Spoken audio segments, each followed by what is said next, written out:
Hi there, Simon from simonwoods.com here. It's a lovely snowy day here, and so I've got 5 chilled white wines to warm me up. Never mind, let's set into them. I've got my favourite grape variety first of all, Pinot Grigio. Let's see if I can muster some enthusiasm for Casillero del Diablo Pinot Grigio 2009 from Chile. Now, as I've probably said, you've heard me say before, this is one of my favourite labels in the world actually. I think Casillero del Diablo, usually you can buy something from under that label and it does the biz. This one's from a cool bit of Chile, Limeri. It's quite far north, but because it's reasonably high up and close to the sea, it's one of the cooler bits. So, well, it does smell cool and fresh. It doesn't have some of that sort of blobby edge that quite a bit of Pinot Grigio does. Smells young, fresh and appealing. Well, it is. It really is tangy, young, fresh wine. Can't say it's got a huge amount of personality beyond youthful crispness, but it's okay. Yeah, I'd probably say that about too much Pinot Grigio. It's okay. And if someone's asking you to pay $7.50 for it, maybe I want a little bit more personality, but certainly won't disappoint anyone who is a Pinot Grigio fan. Yeah, a bit Sauvignon-y perhaps it is. So I thought next one I would do would be a Sauvignon. Now this is a Sauvignon from Burgundy. Sounds a bit of an odd thing. Most white Burgundy is made from the Chardonnay grape, but this one there's a place near Chablis called Saint-Brie, and a lot of Chablis producers, they've got their Chardonnay in Chablis there, but they also make a bit of this wine, Saint-Brie. This one's from a company called Simone Febvre, which I think now belongs to Louis Latour. It's probably a similar sort of price to the Casillero, maybe a bit more, $7.50, $8.50. I haven't got a price with me at the moment. I'll flash one up later.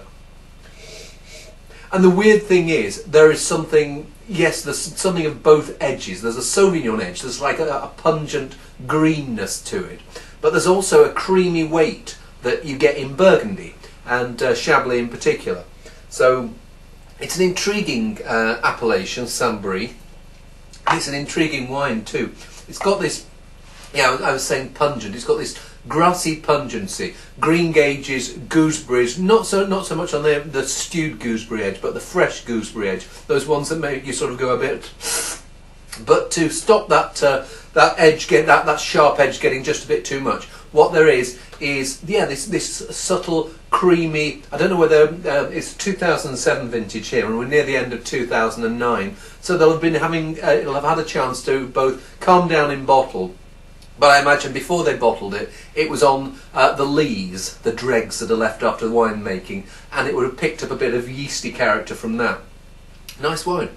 Next one, we're going all the way down under, Tobilk. Used to say Chateau Tobilk on the label, I'm not sure why they've changed it. But yeah, Tobilk wines. And Tobilk has made its name with, I suppose, a couple of styles of wine. One of them is really rounded, rich, chocolatey reds that are not the freshest wines around, but which age remarkably well. And you think that they're past it, and you think that they're past it, and then you taste them when they're a bit older, and you taste them when they're a bit older, and they're still going on in this warm, soft, soothing way. And the other style of wine that they're famous for is Marsanne. Now, Marsanne's one of the grapes that they grow in the northern Rhone Valley to make wines there.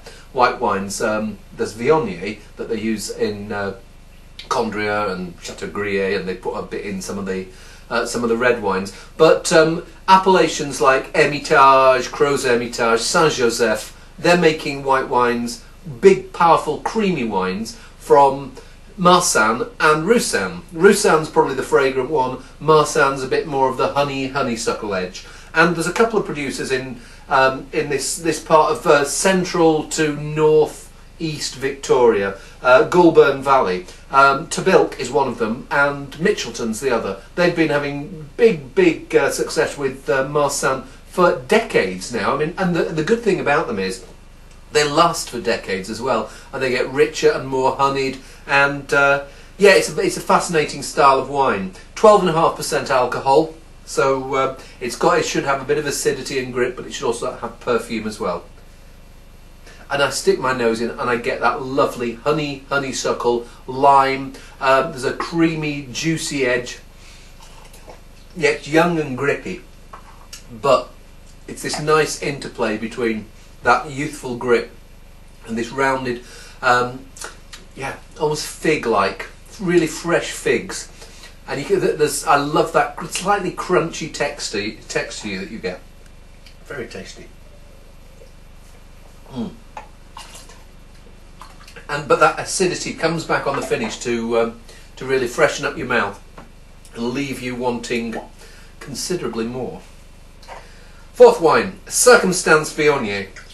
Circumstance is a label from a producer in South Africa called Waterkloof, which is owned by an English guy called Paul Boutineau, who also happens to be the importer. £9.70. And the Circumstance, they do a pretty good Merlot, they do a pretty good Chenin, and they do a pretty good Shiraz as well. So I'm expecting this to be pretty good too. And sometimes Viognier from South Africa can get really high in alcohol, but this is, well, 13.5%. It doesn't mean it's on the low side, but it's certainly not pushing that 15%. So I expect a bit of freshness in here with those rather exotic flavours. Let's have a see. First thing I get is this creamy edge of toasty oak. It's got a bit of the buttery edge of malolactic fermentation, but they haven't gone over the top with it. It's funny, I'm getting a slightly burnt, smoky character there. It's a character I pick up in quite a bit of South African red wine, but I'm getting that here. I don't know whether there's sometimes you can tell if there've been bushfires in somewhere near the vineyard, and there's a feeling here of like a slightly charred edge. Funny, I didn't get it too much when I smelt it. So tasty, but I think there's better wine to be made from Viognier at that place. Final one here, heaviest bottle, Naiades 2006, from Rueda in Spain. Now, Verdejo is a grape that they've been making now. I think I'll give me a glass of rinse with that smoky one. Verdejo is a grape that they've been growing in Rueda for a long time.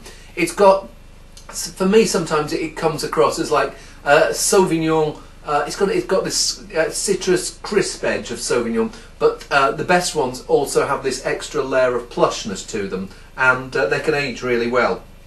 I've had a couple of wines from this winery in the last week or so, and there's an unoaked, young, beautifully fresh, honeyed, round honeysuckle, a bit like the Marsanne, but almost like with Spanish, a bit more cojones to it. Then there was an oaked one, and the funny thing was I didn't find the oaked one quite as satisfying as the unoaked one. It was almost like, why gild the lily? You know, like when you see young girls who've got hold of their mum's makeup and smeared it all over the face, and it's distinctive, but it's not better. This one here, I think the idea is to do something which is intended for aging longer. I mean, I think the unoaked and the oaked ones I'd had before were 2008. This is 2 years older, and it smells. It's really lovely. It's got this rounded edge from aging, but it's still got those fresh Verdejo flavours, like quince, pear, a bit of fig as well. Sexy wine, that. What it manages to do, it manages to have vibrant fruit, but also the allure and polish of really good, what the French call élevage, really good oak aging. So it's not an oaky wine, it just shows that polish of what can happen when a wine's been in a barrel for the right amount of time. Not too long, not too short. Yeah, and it's tasting really nice now, but I've got a nice structure of acidity left in my mouth. It's leaving my mouth fresh, it's leaving my mouth pleased. So I think there's quite a bit of future ahead of that. How long? I'm not sure. I've had, there's a winery called Bellandrade Lurton, and I've had wines from them that have been 7, 8 years old, and they were still going strong. And we're aging almost like a cross between white Burgundy and white Bordeaux. So I'll be very, very interested to see what happens if they've got any older bottles of that I can try.